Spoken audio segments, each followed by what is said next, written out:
week before the start of the impeachment trial of Vice President Sara Duterte, the Senate has begun allowing visitors to enter its premises.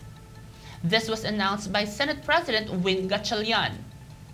The Senate security had been placed on heightened alert since the first week of June. This came amid reports from the intelligence community of a serious threat against the chamber. Gatchalian said security measures will still be implemented, such as the inspection of vehicles at the entrances. Makikinig tayo at sisikaping matugunan ang mga ito habang tinitiyak ang tamang balanse sa pagitan ng seguridad at accessibility.